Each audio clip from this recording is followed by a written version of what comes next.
Mais qu'est-ce que c'est que ce titre putaclic? Ben je me suis dit, après tout, pourquoi pas? Mais ça te ressemble pas du tout là. Bah, t'as cliqué non? Ouais, j'ai cliqué parce que... Enfin, c'était pour... Ouais, c'est vrai que ça marche. Alors on y va.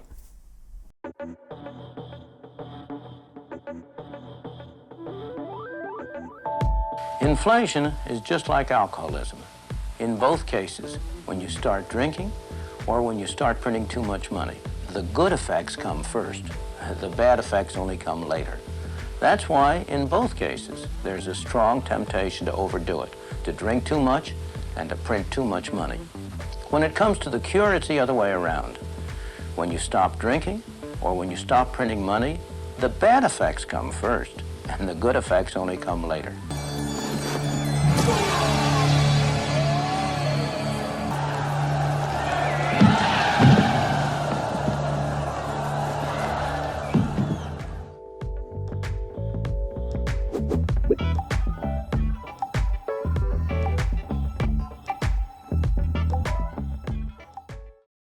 On va donc parler un petit peu de Milton Friedman. Dans le premier épisode sur l'inflation, on a vu qu'une augmentation de la masse monétaire pouvait générer soit une augmentation des prix, soit une augmentation de la production. Pourtant, ce bon vieux Milton, papa du courant de pensée monétariste, ne nous avait-il pas prévenu des dérives de la création monétaire? Ah oui, Friedman, c'est celui qui a dit que si tu balances de la nouvelle monnaie dans l'économie, tu te retrouveras forcément avec de l'inflation. C'est ça. Essayons donc de comprendre pourquoi c'est pas aussi simple. L'équation des monétaristes est la suivante. La masse monétaire, la quantité de monnaie dans l'économie, multipliée par sa vitesse de circulation, des transactions plus ou moins rapides entre les agents économiques, est égale à la quantité de biens produits par les entreprises, on parle de production ou d'output en anglais, multipliée par le prix de cette production. Donc ici, c'est le niveau général des prix. Est-ce qu'on pourrait éviter les équations, s'il te plaît? Allez, tu vas quand même pas te laisser impressionner par deux pauvres multiplications. T'inquiète pas, c'est pas si compliqué. Si j'ai 100 € dans mon économie et que ces 100 € correspondent aux revenus des ménages, chaque mois de l'année, les ménages commencent par toucher leurs revenus, puis ils les utilisent pour acheter les bidules fabriqués par les entreprises dans lesquelles ils travaillent. Règle de base, les dépenses des uns sont les revenus des autres. Ici, je pars du principe que ni les entreprises ni les ménages ne mettent de l'argent de côté, c'est juste pour simplifier. Donc si je répète l'opération 12 fois de suite, parce qu'au hasard, il y a 12 mois dans l'année, voilà la situation dans laquelle je me retrouve à la fin de l'année. Ah ok, attends. La masse monétaire dans l'équation c'est 100 et la vitesse de circulation c'est 12 parce qu'on vient de faire 12 tours de circuit. Exactement. La production c'est également 12 puisque 12 bidules ont été fabriqués et le prix c'est 100 puisque chaque bidule a coûté 100 au ménage. Donc on obtient l'égalité suivante, 100 fois 12 égale 100 fois 12. Ouais, effectivement c'est pas hyper compliqué. Ici on reprend bien chaque élément. La masse monétaire multipliée par le nombre de tours de circuit correspond au prix des bidules multiplié par le nombre de bidules produits. Ok, je capte. Alors maintenant, que nous dit Milton? Numéro 1, la vitesse de circulation de la monnaie est fixe à moyen terme. Et ça veut dire quoi, moyen terme? Pose pas trop de questions, on fait de l'économie, il faut savoir rester vague. Ça veut dire plus longtemps que le court terme, mais moins longtemps que le long terme. Ok. Bon, de toute façon, on sait aujourd'hui que c'est faux, cette vitesse de circulation de la monnaie n'est pas fixe. Mais admettons, la vitesse ne varie pas beaucoup, et après tout, c'est logique. On a tous notre petite routine bien définie, on dépense notre argent à un rythme à peu près constant d'une année sur l'autre, donc on peut considérer que la vitesse de circulation de la monnaie est à peu près constante. Ok, ça va. Friedman nous dit que si on augmente la masse monétaire, alors cela n'aura jamais aucun impact sur la production des entreprises. Donc pour que l'égalité soit confirmée, il faut que ce soit les prix qui absorbent la variation. Ce qui veut dire que quand on augmente la masse monétaire, on augmente les prix. Or, une augmentation des prix, c'est de l'inflation. Et c'est gagné, c'est QFD. Mais attends, pourquoi une augmentation de la masse monétaire, ça n'aurait pas d'impact sur la production? Ça va pas à l'encontre de ce que tu disais avant? Quand on augmente la masse monétaire, soit on a une augmentation des prix des stylos, soit on a une augmentation de la production de stylos. Soit un peu des deux, j'imagine, mais... Eh bien, selon Friedman, il n'y a pas de lien entre la masse monétaire et la production parce que la monnaie est neutre. Ce qui veut dire qu'il n'y a pas de lien entre la production et la masse monétaire. Tu fous de ma gueule ou quoi? Pourquoi il n'y a pas de lien? Parce que c'est comme ça, c'est une hypothèse de départ. Mais tu la justifies comment, cette hypothèse?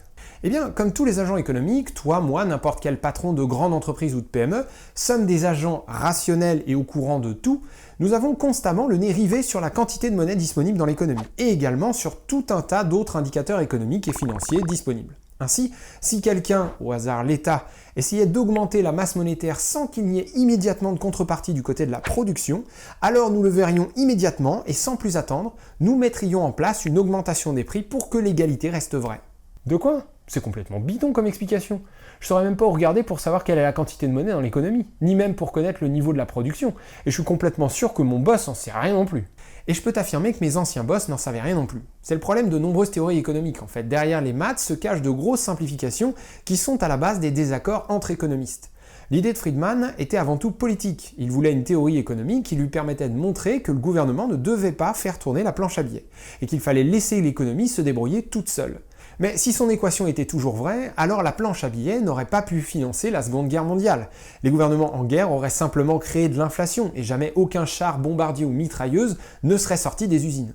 Ah ouais, c'est comme ça qu'on a financé la Seconde Guerre mondiale? Bien sûr, et la première aussi.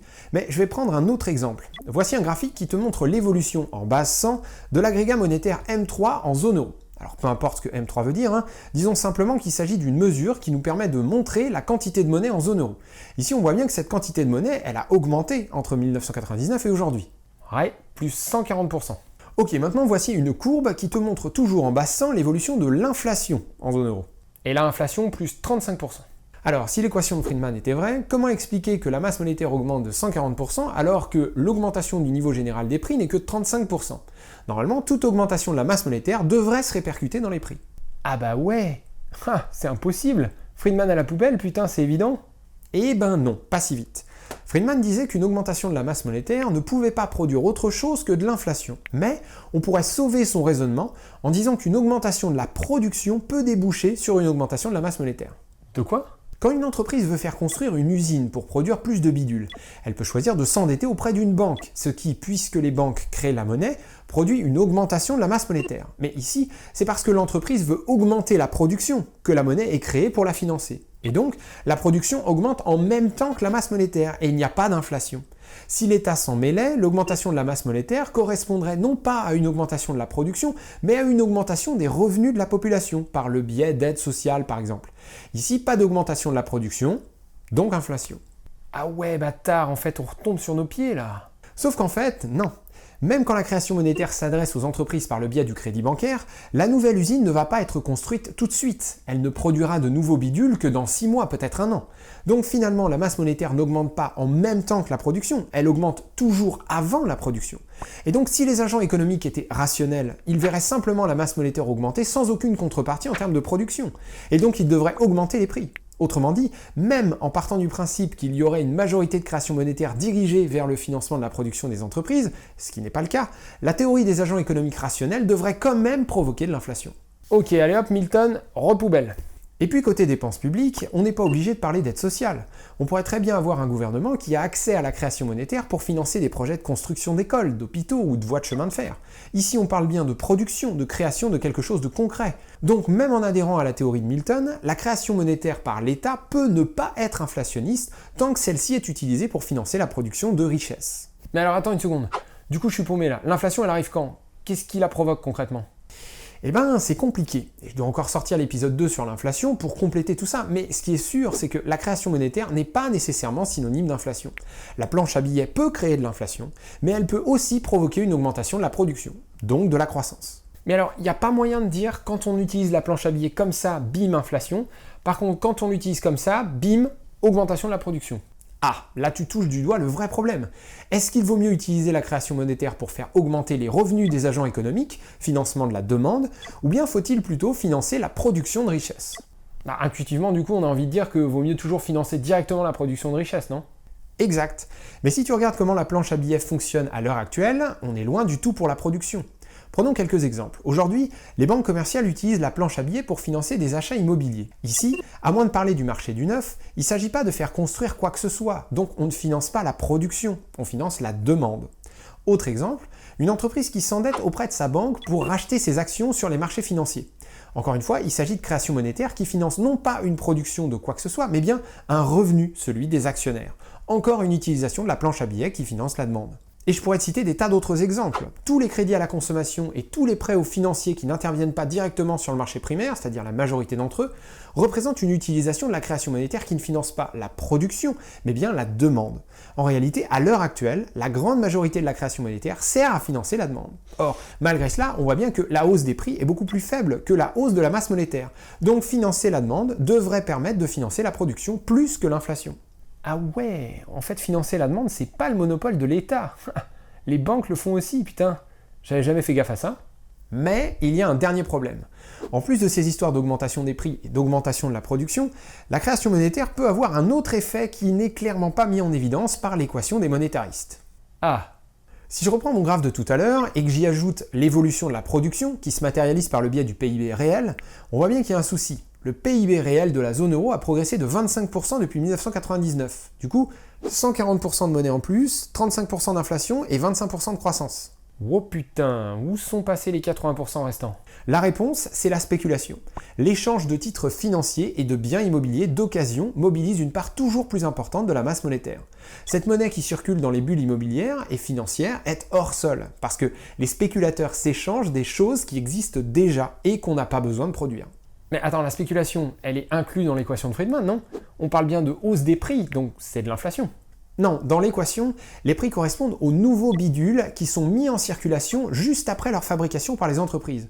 Tout le marché de l'occasion n'est pas pris en compte. Quand on annonce que l'inflation est de 1,9% en zone euro, on ne tient pas compte des prix des voitures, bateaux, jeux vidéo, meubles ou téléphones portables d'occasion qu'on pourrait s'échanger sur le bon coin.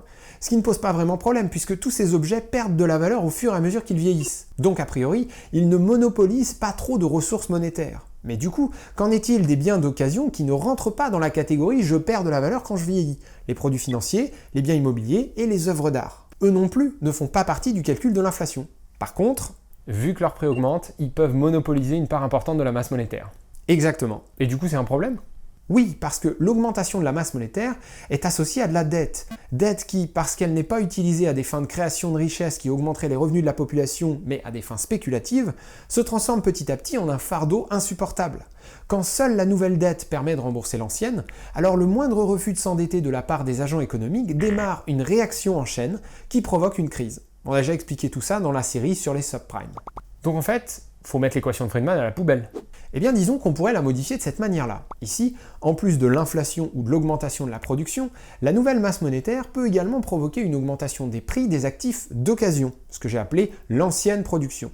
Il s'agit d'une forme d'inflation camouflée qui profite à ceux qui possèdent de l'immobilier, des actifs financiers ou des œuvres d'art, et qui malheureusement ne sont rien de plus que des bulles spéculatives qui, si elles atteignent des niveaux trop importants, menacent de se transformer en crise économique. Mais alors, est-ce qu'on peut savoir quand est-ce que la création monétaire va provoquer plutôt de l'inflation, ou plutôt une hausse de la production, ou plutôt de la spéculation? Eh bien non, pas vraiment. Il est certain que financer la production en direct est le meilleur moyen d'éviter la spéculation et l'inflation. Tout ce qui est projet de construction, rénovation, etc. Par contre, en finançant la demande, on peut avoir les trois. Facilite l'accès au prêt immobilier et tu vas booster la construction, donc la production. Mais tu vas aussi probablement avoir des spéculateurs et si les loyers augmentent, tu auras aussi de l'inflation. Réduis les impôts des classes moyennes et tu pourrais augmenter leur consommation.